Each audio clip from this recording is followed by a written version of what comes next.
Complexity is what makes command matter, right? A well-prepared, and this is not something I'm advocating that you do, but a well-prepared, well-trained department that goes to an incident that has little complexity could almost pull it off without any command whatsoever. You get what I'm saying? Now, I'm not advocating for that, but the point being is that if we go to an incident that we prepared for and trained for, and we do what we prepared and trained to do, it should go swimmingly. And at that incident, command would have very little to do than say, all right, boys, well, do that stuff we talked about. You know what I'm saying? Where command really has to engage on an incident scene is when we start having issues of complexity come up. Now, what brings complexity? Well, there's almost an endless list, right? It could be resources, not enough people or too many people too fast. It could be victims. It could be building systems. It could be a rural water situation. It could be a weather event. You know what I'm saying? There's like an almost endless list of things. And these are the unanticipatable things. And these are where we have to make adaptations to our actions or the plan. And the person that manages that is the incident commander, right? And that's where command really starts to matter, is in coordinating action or adjusting plans when complexity comes in. And the scary thing is you just don't ever know when complexity is going to show up or in what form it's going to be. Can I take this given, fairly simple looking fire scenario in a fairly basic building and make it a tragedy? 1,000%. I'll go across the country, I'll challenge anybody. You can take me to whatever building type you feel like is the bunt, right? Whatever building is the simplest, most common fire type that you go to that you're like, yeah, we do those all the time and we just crush it. And I can take you to that fire and I can make it the worst night of your life just by changing a few small details. Anybody want to take me up on that? It doesn't take much. The number one thing we have to understand, our number one mindset has got to be that good command matters at every fire. And it sounds like that should be obvious, but it's not. I can see it in the actions, the habits, the conversations of people all day long. Conversations from firefighters that think command doesn't matter, and conversation from incident commanders that they don't think command matters. I'm a big proponent of the idea like I can go walk around a firehouse that I've never been in my life, and without seeing a person, without seeing them go on a call, can assess their operational performance in about 30 seconds. Is that a fair statement? How can I do that? Yeah, I can go there, I can look at the trucks, I can see how the hose lines are racked, see if the rigs are clean. I went out there, was this ladder one? Is that what it is? Truck one? I went out there this morning, they look like they're ready to go to fire. Whoever's driving that truck this morning, I just particularly noticed the ladder driver's gear was laid out like very meticulously. Like whoever that dude is ready to go to fire right now. I can pick that up. You know what I'm saying?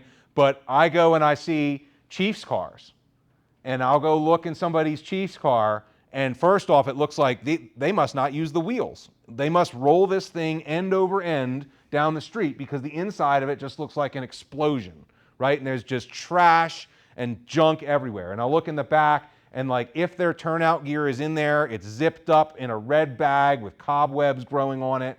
Like it's the most like you contrast that to the ladder driver's gear, who's like meticulously laid out about which part of their gear they're going to put on first in what order. And this one over here, like the boots aren't even in the pants anymore. You know what I'm saying? Or you look and you're like, where's their command board? And they're like, what command board? Right? And they're like, all right, what do you usually write on that? And like, oh, I can't find my pen or my pencil. While tuning a Halligan bar or debating fog and smoothbore nozzles sounds a lot cooler, you know what kind of a moron you look like and feel like when you're supposed to be in charge and you can't track where anybody is because you can't find a marker? You know what I'm saying? So you look at people's command posts, you look at people's chiefs cars and stuff like that, and I can tell whether they think this stuff matters. You pull up at this building here with 50 people coming and fire out one window, does good command matter?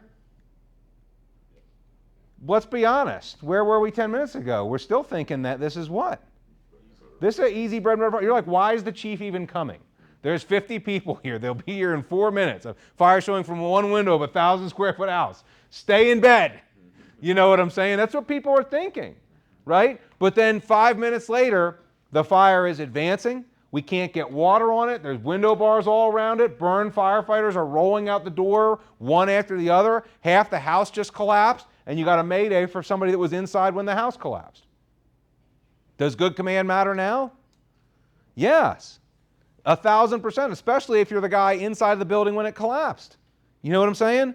But the thing is if we have not already done the things necessary to manage this, what's going to happen, right? Because there are a lot of people out there that they're sitting there with their hands in the pockets. At this point, they're being like, the boys got it. Ain't much here for me to do, right? And they're not setting up their command structure. They're not tracking their companies. They're not calling their resources. They're not dividing their incident. They're not setting up for the worst night of their lives. And then all of a sudden, when bad things start to happen, they want to start setting up for it. The train is already running you over. You get what I'm saying? Is if you are not ready for this, when this starts to happen, you're not going to get ready for it. Does that make sense? The train will have passed. The only question will be, how many people did it run over on its way? You listen to this, and in less than 2 minutes, he's dealing with no less than 4 significant command events, right? The emergency buttons, multiple burn firefighters, a collapsing building, and a mayday, all in less than 2 minutes. He tries to fix all of those things. How many of those things is he able to successfully resolve? 0. What stops him from fixing any one thing? The next thing, right? And I think that's something that we don't focus on in our training, we don't focus on in our testing, is in the classroom and on the drill grounds, we think that fires are a sequential event. A happens and then B happens, right? You're watching, you're on the train tracks, and every couple minutes a train goes by, right? That's not firefighting. What's really happening? It's not one thing at a time, it's everything all at once.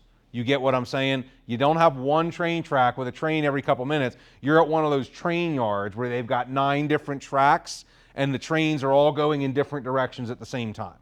And if you're not paying attention, you're going to get run over. You get what I'm saying? That's something I don't think we prepare our incident commanders for enough, is that the next thing it doesn't wait for you to resolve the first thing. Does that make sense? The next thing is already happening. So this guy has 4 major command events and he can't resolve any of them. Now, the other thing I think about when I listen to that audio is this is a rock star battalion chief, right? This is the guy that if you knew you were going to have a mayday tonight, you would handpick this guy to be your incident commander, right? But when all these things begin happening, and what opportunity does this guy have to deploy his 30 years of firefighting experience in one of the busiest battalions in the country? Because I think what a lot of chiefs, you get the sense when you listen to some of the people that talk about this stuff, you get the sense that there are a lot of incident commanders that think that when bad things go down, they're going to be like, all right, enough's enough. Hold my clipboard. I got to go fix it. You get what I'm saying? And they think that when it gets just bad enough, that they're just going to leave the command post and it's like, all right, well, the real firefighter's here now. I'll fix it since you guys couldn't. Is that a reality? No, right? There's absolutely no way any one individual can fix what's happening here, right? And certainly not the incident commander who now, if they abandon the command post, now just becomes one more firefighter on the scene. Does that make sense? Right? When is this incident commander's best opportunity to fix what's happening here? Before this came in, right? We talk a little bit later about decentralized firegrounds. A lot of firegrounds, particularly incident command driven firegrounds, are centralized firegrounds. There's one person at the top of the pyramid and they make all the decisions and give all the action. And therefore, that action is fairly limited, it's fairly non-dynamic, and it's pretty slow because it's all got to come from one source. But when you have things like this happening and all these things happening kind of simultaneously around the fireground, what you want is, instead of having one person make and direct all the decisions and action, I want 30 rock stars that are all over the place, that all know what to do and are all working together towards a common goal based on the training and plans we've developed. Does that make sense? The more people that I have taking action, the right action in this situation, the more decentralized we are, the more dynamic we are, the better our resolution of this is going to be. And another thing that I did not understand before I became a battalion chief, and maybe I wouldn't have become a battalion chief if I knew exactly how much this was going to be, was that most of being a good incident commander happens before the fire, right? It's just like coaching a Super Bowl winning team, right? You watch whoever win the Super Bowl, you really think that they won the Super Bowl that day because of what the coach did that day? They won the Super Bowl that day because of what the coach had been doing for years. You get what I'm saying? And it's the same thing on a fireground, is that most of what a good incident commander is doing is setting their people up for success before the bell rings. Because once the bell rings, there is such a limited and narrow opportunity for action. There's such a small window of time to be able to change anything or fix anything. People have got to be dialed in before the fire, right? That has got to be our mindset, that it does matter on every single fire, and it doesn't matter for the chief. It's not so they get to like stop answering emails and like wear their white hat. It matters for the firefighters, and it matters for the civilians, right? Because what good command's job is obtaining the best possible outcome out of every single scenario.